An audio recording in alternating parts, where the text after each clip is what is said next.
பண்ணிட்டாங்க. உடனே வசிஷ்டர் சொன்னார், அவருக்கு தெரிஞ்சாலும் உடனே விளக்கமாக பார்க்கடலில் நடந்ததையெல்லாம் சொல்லக்கூடாது, தெய்வ ரகசியங்களை வெளியே சொல்லக்கூடாது. அதனால இப்போ அவர் சொன்னார், அதையெல்லாம் வெளிப்படையாக சொல்லாமல் பிள்ளை பிறக்கும். கலைக்கோட்டு மகாமுனின்னு தலையில் கொம்பு முளைச்ச ஒருத்தர் இருக்கிறார். வேறாவது ஒருத்தர் இருந்தால் அவனுக்கு என்ன தலையில் கொம்பு முளைச்சிருக்கான்னு கேட்போமா இல்லையா? உண்மையாகவே தலையில் கொம்பு முளைத்தவர், அதனால அவருக்கு பேர் கலைக்கோடு. கலைனா மான், கலைமான், கோடுன்னா கொம்பு, தலையில் கொம்பு முளைத்தவர் கலைக்கோட்டு மகாமுனிவர். அவர் அந்த மகராசம் வந்து ஒரு ஊருக்குள்ளே வந்தார்னா அந்த ஊரில் மழை பெய்யும். நல்லார் ஒருவர் உலகில் அவர் பொருட்டு எல்லாருக்கும் பெய்யும் மழைன்னு அவர் பிராட்டி சொன்ன மாதிரி அந்த கலைக்கோட்டு மகாமுனியை கொண்டு ஒரு யாகம் செய்யலாம் என்று வசிஷ்டர் சொல்ல யாகம் செய்தார்கள். அந்த யாகத்தில் ஓராண்டு நடந்தது. இந்த யாகத்தின் நடுவில் பார்த்தீங்கன்னா திடீர்னு ஒரு பூதம் கிளம்பிச்சு. நம்ம ஊரில் பழமொழி சொல்லுவான், கிணறு வெட்ட பூதம் வந்தது.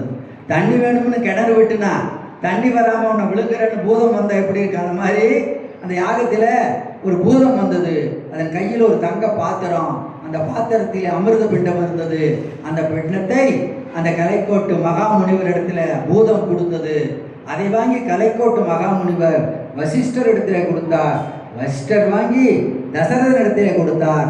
தசரதன் வாங்கி தேவியர் இடத்தில் கொடுத்தார். இதுதான் ப்ராப்பர் சேனல். இப்படித்தான் முறையாக செய்யணும். நேராக அவரே தேவிகிட்ட கொடுத்துருந்தா அது நல்லா இருக்காது. அதனால அந்த முறைப்படி கொடுத்தார். இப்போ ராம அவதாரம் நிகழ்கிறது. ஒரு பகல் உலகெல்லாம் முதலத்துள் பொதிந்து அருமறை குணர்வரும் அவனை அஞ்சன கருமுகில் கொழுந்து எழில் காட்டும் சோதியை திருபுற பயந்தனள் திறங்கொள் கோசலை. ராமாவதாரம் நிகழ்ந்தாச்சு. ஒரு பகல் என்றால் பிரம்மதேவனுடைய ஒரு நாள். அந்த இது பிரம்மதேவனுக்கு ஒரு நாள் முடிந்தால் உலகத்தில் ஊழி வெள்ளம் பெருக்கெடுக்குமா.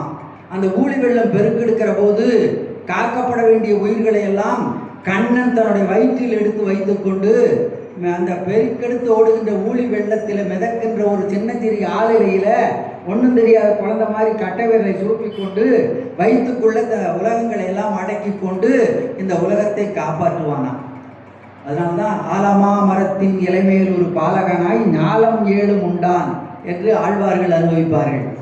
ஒரு பகல் உலகெல்லாம் உதரத்துள் பொதிந்து வயிற்றுக்குள்ள வச்சு ஒரு பகல் உலகெல்லாம் உதரத்துள் பொதிந்து, அவன் என்ன சாதாரணமானவனா? அருமறைக்கு உணர்வரும் அவனை, அரிய வேதங்களாலும் உணரப்பட முடியாத அவனை கருமையில் கொழுந்து எழில்காட்டும் ஜோதியை, ஒரு கார் மேகம் அதில் ஒரு கொழுந்து தோன்றியது போல ராமன் அவதரித்தானா. கார் மேகம் அதில் ஒரு கொழுந்து. நீங்கள் ஒரு செடியில் ஒரு கொழுந்து தோன்றுச்சுன்னா அந்த கொழுந்தை பார்த்தீங்கன்னா இப்படி பட்டு மாதிரி மென்மையாக இருக்கும். அப்படியே தகன்னு தங்கத்தின் ஒளி அப்படி மென்மையாக இருக்கும். அதுதான் பின்னாலே இலையா முரட்டு இலையா ஆகும்.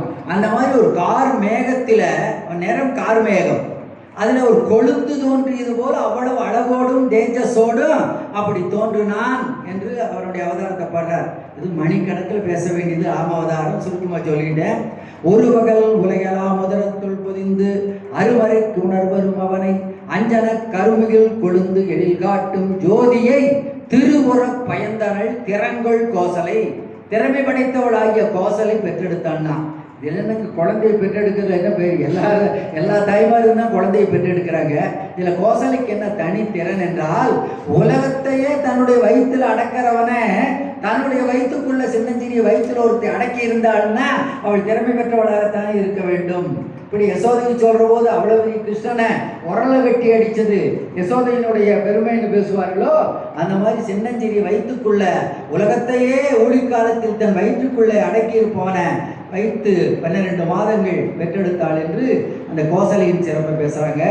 சித்திரை மாதம் ராமன் அவதரித்தது நல்ல வசந்த காலம் என்று சொல்கிறமே, காலங்களில் நான் வசந்தம். அந்த சித்திரை மாதத்தில் வளர்பிறையில் 9ஆம் நாள் நவமி திதியில் கடக ராசியில் புனர்பூச நட்சத்திரத்தில் புதன்கிழமையில் அவதரித்தான். அதனால தான் பொன் கிடைத்தாலும் புதன் கிடைக்காதுன்னு அந்த நாளுக்கே ஒரு சிறப்பு வந்தது. புதன்கிழமையில் அவன் அவதரித்தான். ராமன் என்றால் ரம்மியமானவன். எல்லாருடைய மனத்திற்கும் அவன் ரம்மியத்தை, அவனை பார்த்தாலே ஒரு மன நிறைவு வரும் என்று அவனுக்கு ராமன் என்று வைஷ்ணர் பெயர் சூட்டினார். அதே மாதிரி கைகையினுடைய வயிற்றில் திருமால் வந்து ராமனாக அவதரித்தான்னு பார்த்தோம். எனவே திருமால் கையில் இருக்கின்ற சக்கரம் பரதனாக கைகேயினுடைய வயிற்றில் வந்து மீன ராசிரியில் அந்த பூச நட்சத்திரத்தில் அவதரித்தார்.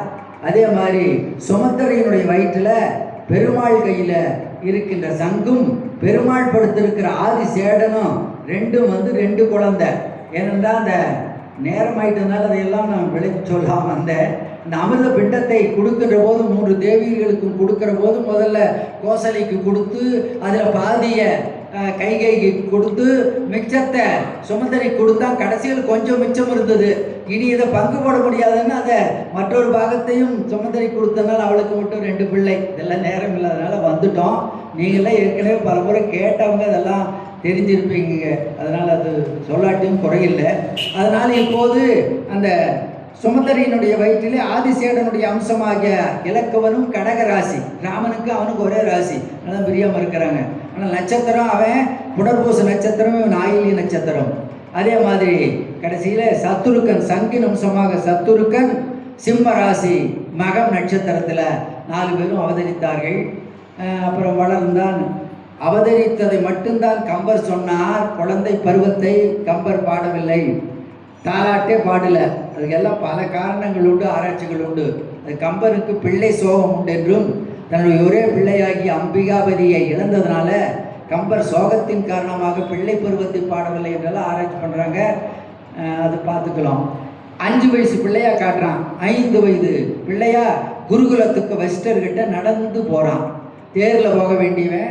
நம்ம வீட்டு பையங்க காரில் தான் போவாங்க, வசதி இருக்கிறவங்க. இவன் நடந்து போகிறான் அயோத்தி வீதியில். ஏன் நடந்து போகிறான்னா, நடந்து போனால்தான் மக்களிடத்தில் நேரடியாக பழக முடியும், குறைகளை தெரிந்து கொள்ள முடியும்னு. அப்படி நேராக பழகினதுனால தான், குறைகளை தெரிந்ததுனால தான், அன்பு காட்டுனதுனால தான் பின்னாடி ராமன் இருக்கும் இடமே அயோத்தின்னு மக்கள் மூட்டை முடிச்சுகளோடு போனார்களே. அதற்கு காரணம் 5 வயசுலேயே அவன் ஆரம்பிச்சிட்டான். எதிர்வரும் அவர்களை வழியில் போவானாமா, எதுக்காக வர்றவங்களையெல்லாம் எமையுடைய இறைவன். அப்படியே நமக்கெல்லாம் இறைவனாக இருக்கின்ற அந்த ராமன் முதிர்ந்தது கருணையில் முகமலர் ஒளிர. அப்படியே அவனுடைய முகமாகிய அந்த தாமரை மலர் மேலும் ஒளிருமாமா, கருணையினால ஒளிருமாமா. எது வினை, உங்களுக்கெல்லாம் என்ன வேலை, இடரில்லை, ஒன்றும் கஷ்டம் இல்லையே, எங்கள் ஆட்சியில் ஒன்றும் குறையில்லையே, வீட்டில் எல்லாரும் நலமாக இருக்கிறார்களா என்று விசாரிப்பானா. யாரு? 5 வயசு பையன். நினைச்சு பாருங்க, 5 வயசு பையன் எதுக்காக வர்றவங்களெல்லாம் வயதுக்கேற்ற உறவு சொல்லி அப்பா அண்ணன், அம்மா அண்ணன், அண்ணன் என்றும் தம்பி என்றும் தங்கை என்றும் எல்லாரையும் விழித்து, நல்லா இருக்கிறீங்களா, வேலைகள்லாம் அரசாங்கத்தில் கரெக்டாக கிடைக்குதா, எங்கள் ஆட்சியில் ஏதேனும் குறை உண்டான்னு 5 வயசு பையன் விசாரிச்சான்னா அவன் அரசனாக வேண்டும் என்று மக்கள் விரும்ப மாட்டார்களா? அதனால்தான் அவனை விரும்பியதற்கு காரணம். இப்படி அவனை 5 வயசு பையனை பார்த்தோம். அடுத்து இப்போ அவனுக்கு வயசு 15. அடுத்த வயது 15.